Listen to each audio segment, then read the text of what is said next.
In a world where silence reigned supreme and words were meant to be felt rather than heard, there was a place where emotions ran raw and untamed, a vast expanse where humanity danced on the edge of vulnerability and strength. This is where our tale unfolds, the story of a blind soul, yearning for connection, yet trapped by the weight of unspoken desires.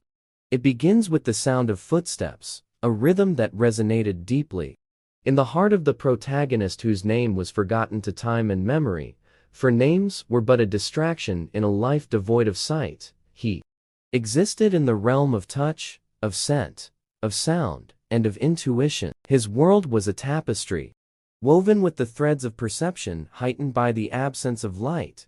He walked with a deliberate pace, each step an echo of his internal struggle, each breath a reminder of the fragility of his existence.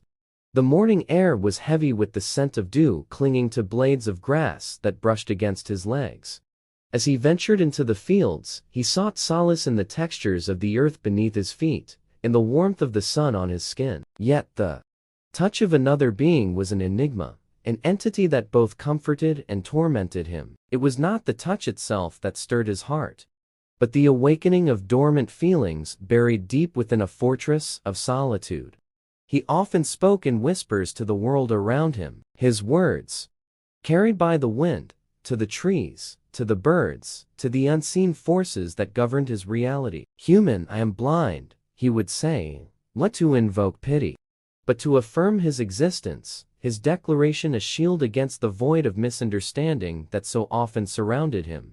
One day, as he sat beneath the shade of an ancient oak tree, he felt the soft pressure of fingers brushing against his legs. The sensation was gentle, almost imperceptible, yet it surged through him like a storm, awakening memories of a time when he had not yet built walls around his heart. The touch was fleeting, but it left an indelible mark. He recoiled not out of fear, but out of a desperate need to protect the fragile equilibrium he had so carefully constructed.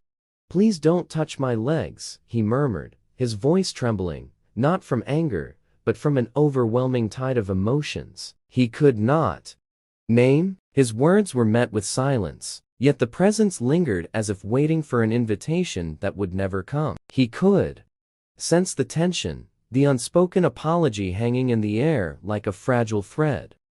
As the days turned into weeks, the presence became a constant companion, a shadow that moved with him through the fields, through the woods, through the labyrinth of his thoughts. He never spoke to it directly, nor did it speak to him, yet its existence was undeniable. It became a mirror, reflecting his fears, his hopes, his deepest longings.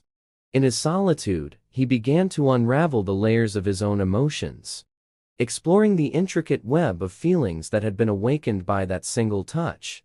He realized that his blindness was not merely a physical condition, but a metaphor for the walls he had built around his soul, walls that shielded him from pain, but also barred him from joy. He began to question the purpose of his isolation, the price he had paid for the safety of his fortress. The presence remained patient, never pressing or intruding, simply being. It was a paradox, a comfort, and a challenge. A reminder of the humanity he had tried so hard to suppress and yet yearned to embrace. In the quiet moments of introspection, he found himself reaching out not with his hands, but with his heart, seeking a connection that transcended the limitations of his senses. One evening, as the sun dipped below the horizon, painting the sky with hues he could only imagine, he turned to the presence and spoke his words, carried by the gentle breeze. "I do not know who you are or why you stay, but I know you have awakened something in me, something I cannot ignore. If you wish to remain, do so, but do not touch my legs, for they are the key to a door and not yet ready to open." The presence did not respond, but its silence was filled with understanding, a resonance that vibrated through the core of his being.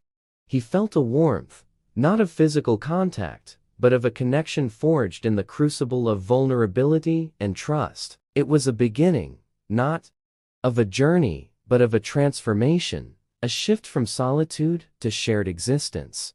The days grew longer and his world richer, not with the colors he could not see, but with the emotions he could now feel. The presence became his anchor, his mirror, his muse. Together, they explored the landscapes of their shared reality, not through words or touch, but through the symphony of being. Their connection was a dance, a delicate balance of closeness and distance, of vulnerability and strength.